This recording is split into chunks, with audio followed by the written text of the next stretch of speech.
Hello दोस्तों, आप सभी का स्वागत है मेरे यूट्यूब चैनल हिंदी सरोवर में। आज का जो हमारा विषय है, हम देखेंगे तीसरी कसम कहानी का सार या सारांश दोनों एक ही होता है। पेपर में कई बार पूछ लिया जाता है कि कहानी का सार या सारांश बताओ या प्रतिपाद्य। तो आज हम दोनों देखेंगे। फणीश्वरनाथ रेणु जो इसके लेखक हैं, फणीश्वरनाथ रेणु की तीसरी कसम एक आंचलिक कहानी है। इसमें बिहार के फारबिसगंज अंचल में रहने वाले हीरामन यानी कि जो इसका नायक है मतलब पात्र है, उसकी बात कर सकते हैं कि निर्विकार प्रेम की भावना का अभिव्यक्ति की गई है। वह एक गाड़ीवान है, यानी गाड़ी चलाता रहता है। इस बार महिला की सवारी स्टेशन से लेकर फारबिसगंज के मेले के लिए निकलता है।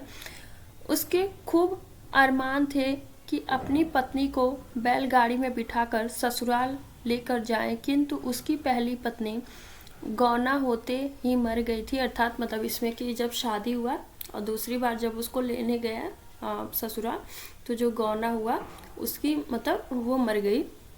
दूसरी शादी अभी तक नहीं हुई।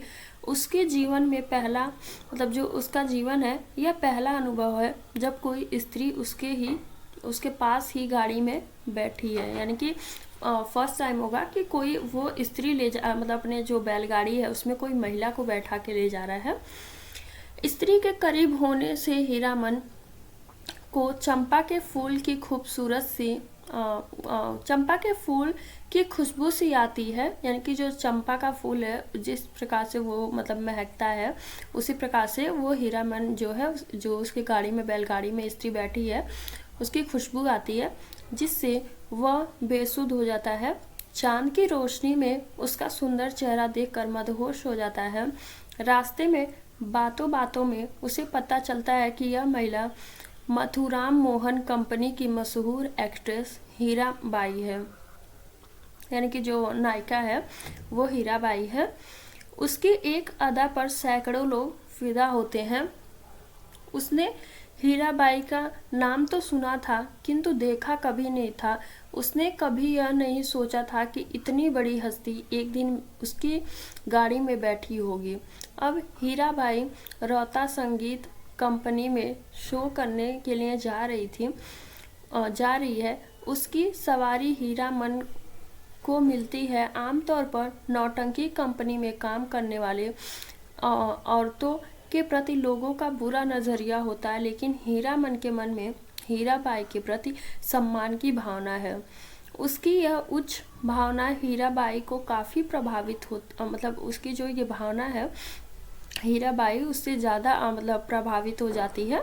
उसके आत्मिक व्यवहार करती है। परिणाम स्वरूप हीरामन प्रेम के सपने अपने दिल में सजाने लगता है और वह सपनों की दुनिया में खोकर आसमान में उड़ने लगता है। यानी कि जो ये हीरामन है, नायक है, वो हीराबाई के प्रति प्रेम के सपने मतलब देखने लगता है।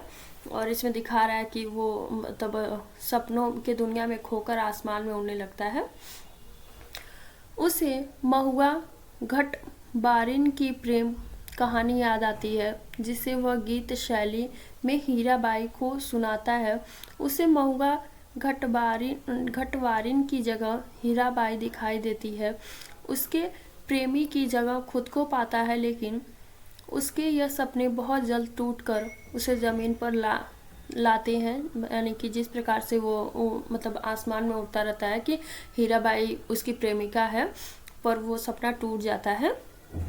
हीराबाई उसके जीवन से निकल जाती है। उसके अरमान अधूरे रह जाते हैं। अंततः हीरामन कसम खाता है कि वह आगे से किसी कंपनी की औरत की सवारी अपनी बैलगाड़ी में नहीं लेगा। यानी कि लास्ट में जब दोनों का जो संबंध होता है वो बिगड़ जाता है, तो हीरामन कसम खाता है कि आज के बाद कोई भी जो नौटंकी यानी कंपनी वाली जो औरतें होती हैं, मैं उसे अपनी बैलगाड़ी में नहीं बैठाऊंगा। तो आइए इस कहानी का प्रतिपाद्य देखते हैं। आंचलिक जनजीवन में कसम विशिष्ट महत्व रखता है। यानी कि जो ग्रामीण परिवेश होता है उसमें कसम की जो मतलब महत्व दिखाई देता है कि अगर कोई व्यक्ति कसम खा लेता है या ले लेता है तो उसे निभाता है। तो इसी की बात इस पे की जा रही है। अंचल के लोगों के लिए कसम केवल शब्द न होकर मूल्य होता है। इस मूल्य का उनके जीवन में असाधारण महत्व हिंदी की कहानी होता है।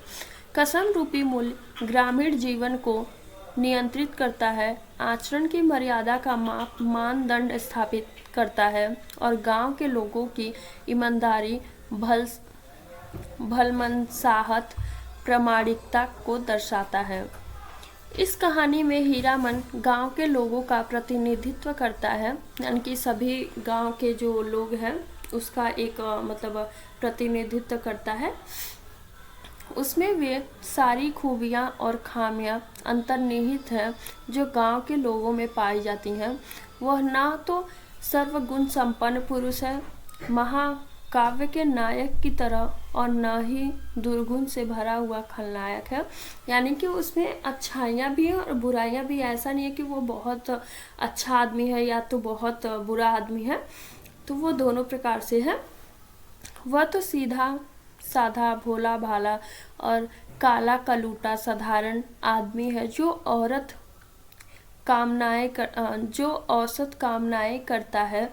उसका ये चरित्र साधारण चरित्र ही उसे असाधारण बना देती है। कहा जा सकता है कि आंचलिक लोग जीवन के आशा, आकांक्षा, स्वप्न, यथार्थ, शोषण, संघर्ष आदि को अभिव्यक्ति देने की ही तीसरी कसम कहानी का मूल प्रतिपाद्य रहा है। तो ये वाला लाइन ज़्यादा महत्वपूर्ण है, आप सब ज़रूर लिखिएगा। तो आइए इसके भी शीर्षक की उपयोगिता या सार्थकता पे नज़र डालते हैं। तीसरी कसम कहानी की शीर्षक जिज्ञासावर्धक है, यानी कि जानने की इच्छा प्रकट करने वाली कहानी है कि तीसरी कहानी ही नाम क्यों पड़ा, आखिर तीसरी कहानी है क्या। इसे पढ़कर पाठकों के मन में जिज्ञासा उत्पन्न होती है। ये 3 कस्में कौन सी है, इन कस्मों के निहितार्थ क्या है, इन जिज्ञासाओं का संपूर्ण समाधान कहानी से गुजरने के बाद होता है। इस कहानी का नायक हीरामन और ये 3 कस्में उसके जीवन से संबंधित है। यानी कि जो नायक है और जो तीसरी कसम है, यानी कि जो 3 कस्में है वो हीरामन से ही जुड़ा हुआ है। वह अपने जीवन में पहली कसम तब खाता है जब वह चोर बाजारी का माल ढोते हुए पकड़ा जाता है। बड़ी मुश्किल से वह अपनी जान बचाकर घर पहुंचता है। जीवन के कटु अनुभव से गुजरकर वह कसम खाता है कि अब कभी भी चोर बाजारी की लदनी नहीं लादेगा। यानी कि ये पहली बार चोर बाजारी में गया था, वहाँ माल ढोते हुए पकड़ लिया गया था। तो वहाँ पे कसम खाता है कि आज के बाद मैं चोर बाजारी का कोई भी सामान अपने बैलगाड़ी में नहीं ला दूंगा। इसकी पहली कसम थी। और इसके जीवन का जो दूसरा अनुभव था 20 की लदनी का है। उसकी बांस से भरी हुई और नियंत्रित बैलगाड़ी घोड़ा गाड़ी से टकरा जाती है और उसकी पिटाई होती है। उसके बाद वह बांस की लदनी ना लादने की कसम खाती है, यानी कि यहाँ पे कभी भी बांस नहीं लादेगा अपने बैलगाड़ी में, उसकी कसम खाता है।